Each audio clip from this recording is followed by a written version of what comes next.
If you had a sharp knife to your melon and were forced to name the legendary Robert De Niro's most underrated horror movie on record, what would your honest answer be? While most are likely to avoid godsend like a biblical plague, the laughable 2004 debacle co-starring Greg Kinnear, it's harder to run away from Hide and Seek, the well-acted but absurdly predictable 2005 psycho thriller featuring Dakota Fanning in a breakout performance. Straight up, did you know that 5 different endings were filmed for Hide and Seek? Were you aware that, depending on where the film was released, a different theatrical ending was actually used? Hell, did you realize that for the first time in 70 years, 20th Century Fox delivered prints of Hide and Seek to movie theaters without the final reel, with the mysterious third act shipped separately as a way to retain secrecy? Well, as the film continues to celebrate its 20th anniversary this year, we're turning over each stone, checking every closet, and looking under all the beds to find out what the fuck happened to Hide and Seek. What you drawing there? You die.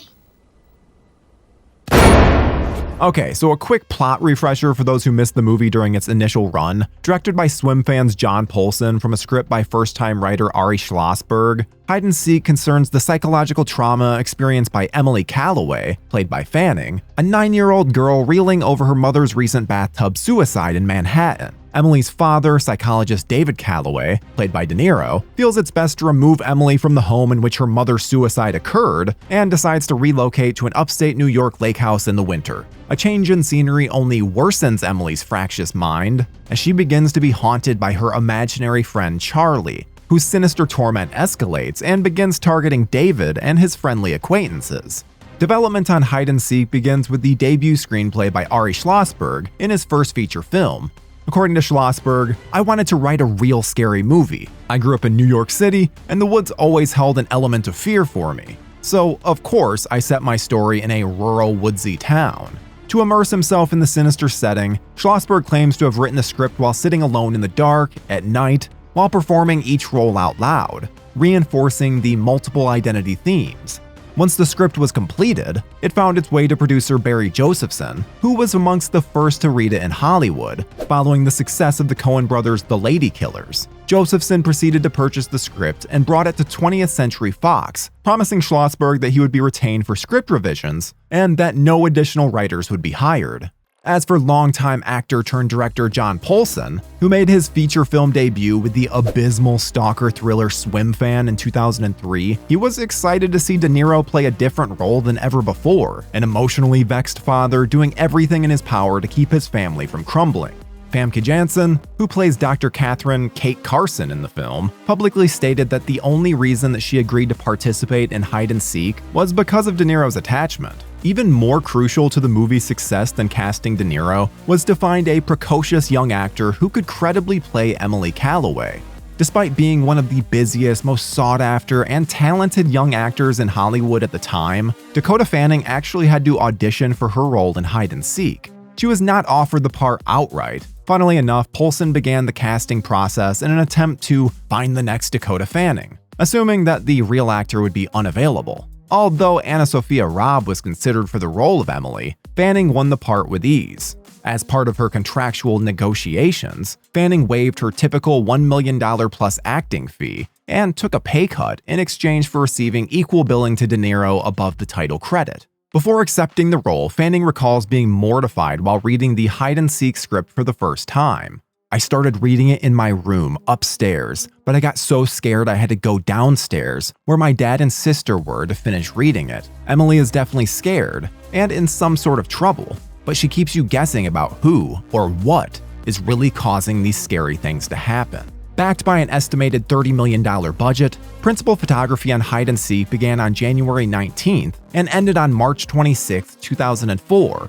Although the main house scene in the movie was filmed in Haworth, New Jersey, the rest of the film was primarily shot on location in Manhattan and at Silvercup Studios in Queens, New York. To slide into Emily's tormented skin on camera, rather than dyeing her hair as many fans assumed, Fanning wore a brown wig over her famous blonde locks and had under-eye makeup applied to give her a more gaunt and ghastly appearance. The haunting look was magnified by cinematographer Dariusz Wolski's deft use of light and shadow as the film visually descends into darkness after being deliberately bathed in bright light at the beginning. Speaking of the beginning, one of the first grisly instances that occurs in the new Calloway home is the death of Sebastian, the family cat, which Emily blames on Charlie. Later, when the father and daughter go fishing at the lake by their house, Emily uses a fish hook to pierce a live ground beetle to use as bait. Although the impalement looks incredibly realistic on screen, no animals were harmed during the making of Hide and Seek. Although a real living beetle was used for the shot, Poulsen and the prop masters took painstaking efforts to ensure that the beetle remained safe.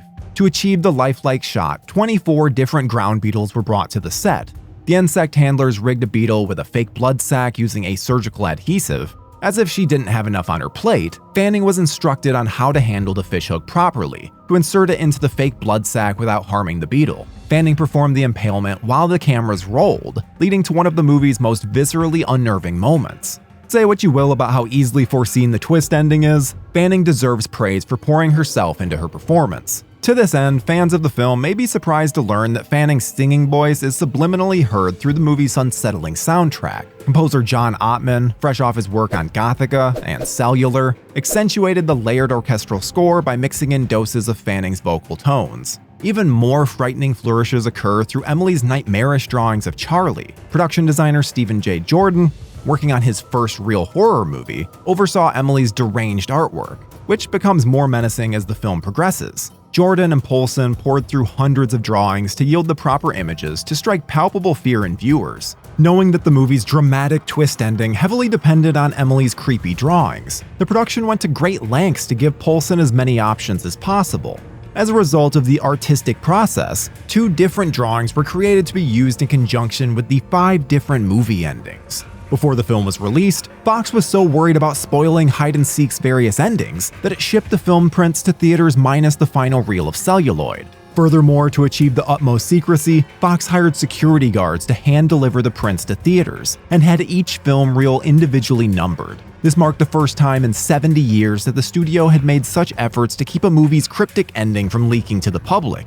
For the first hour or so, Hide and Seek indeed flirts with becoming a terrific picture. Alas, the flickers of brilliance are abruptly dashed by the easily spottable resolution regarding the murderer's true identity. Even so, there's much more to the predictable ending that Fox was trying hard to keep shrouded in mystery. What begins as an eerily atmospheric and genuinely unsettling spook story ultimately becomes a mysterious meditation on mental health. Once the movie reveals that Charlie is not a figment of Emily's imagination and is a product of David's dissociative identity disorder, David turns out to be the murderer of his wife. While that part is disappointingly predictable for any hardened horror head, the movie goes one step further to explore whether Emily has inherited the mental disorder. Hide and Seek ends with Emily drawing a portrait of her and Kate, played by Famke Janssen, while living in her new environment and preparing for school, with the theatrical cut revealing her having 2 heads and a happy face. This suggests that Emily may have inherited David's dissociative identity disorder, and is fated to live the rest of her life in a state of disturbing psychological unrest. The ending is also featured as an alternate ending on DVD copies, featuring the much different international ending. The second ending to Hide and Seek is precisely the same as the first, with one key difference. Emily is shown with only 1 head and a happy face, suggesting that she has not inherited her father's split personality disorder and is destined to live a happy, prosperous life. The third ending is by far the most effective and radically altered of the bunch. Emily appears in a new apartment bedroom that viewers do not recognize. Acting similar to Emily's mother at the beginning of the movie, Kate consoles Emily and tells her that she loves her. As Kate leaves the room, Emily asks her to leave the door ajar. Kate says she cannot leave the door open before slowly shutting it. After showing a barred security window on the door, the camera cuts to the outside of the room, which is revealed to be inside a children's psychiatric ward. As Kate locks the door, Emily climbs out of bed and begins her hide and seek countdown. Emily ambles towards the closet, opens it, and flashes a sinister grin at her reflection in the mirror. This indicates that Emily is bound to repeat the cycle of psychosis that her father suffered from. The fourth ending is the same as the third with 2 key differences. Emily neither gets out of the bed and performs the hide and seek countdown, nor does she give an evil smile to her mirrored reflection. Instead, the movie ends with Kate shutting the door. You can still recognize the hospital setting by the wired window and antiseptic hall light, hinting at a much more tragic set of circumstances for Emily. This fourth ending was actually included in the theatrical release of Hide and Seek overseas. That means, depending on where you saw the film in theaters in 2005, you witnessed a completely different ending from someone around the globe. Pretty wild. It's like Clue all over again. The fifth ending conceived for Hide and Seek is really similar to the third and fourth. Rather than the psych ward setting, Emily wakes in bed in her new home with Kate, and after Kate refuses to leave the door open, Emily gets out of bed, heads to her closet, and starts the hide and seek countdown to her reflection in the mirror. While not as disturbing as awaking in a mental hospital, this ending reinforces Emily's doomed psychological fate. It's also worth noting that 19 minutes of deleted scenes were cut from the final film, many of which were unneeded filler. While others have subtly hinted at the ending that supports Emily's psychotic fate, the unnecessary scenes involve David interacting with the clerk and the town sheriff, played by Dylan Baker, at the bait shop, having a lengthy dinner conversation and sexual encounter with Elizabeth, played by Elizabeth Shue, and a few unnerving home showdowns with Emily.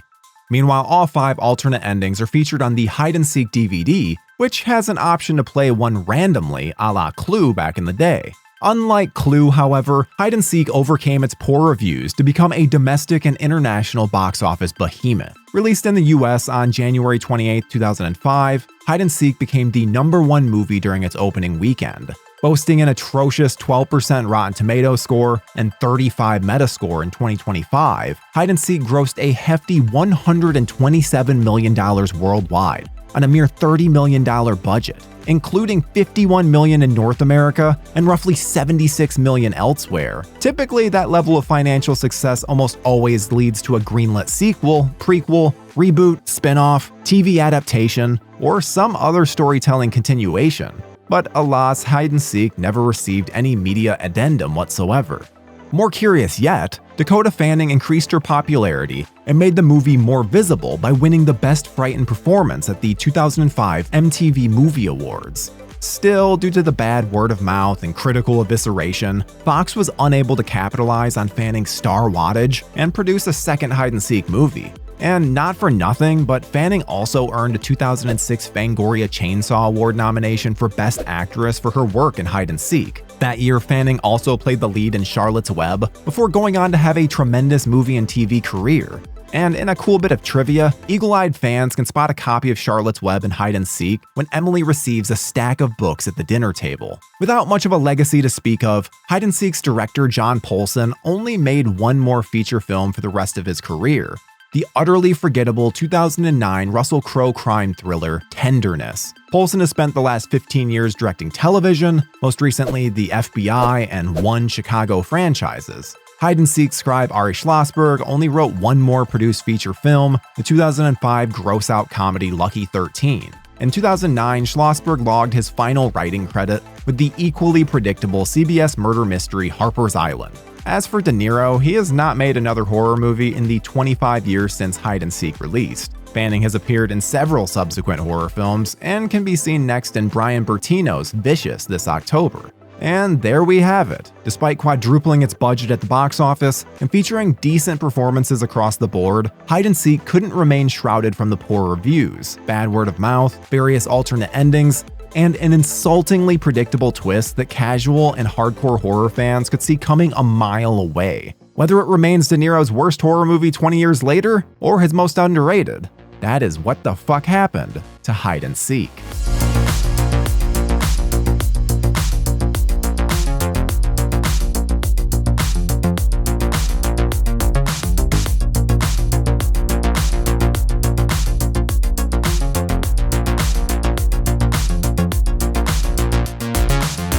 Thank you for clicking on our video, everybody. If you like what you saw here, please make sure you like the video and subscribe and share with your friends who like this sort of content. JoBlo was created by movie fans for movie fans, and we appreciate your support.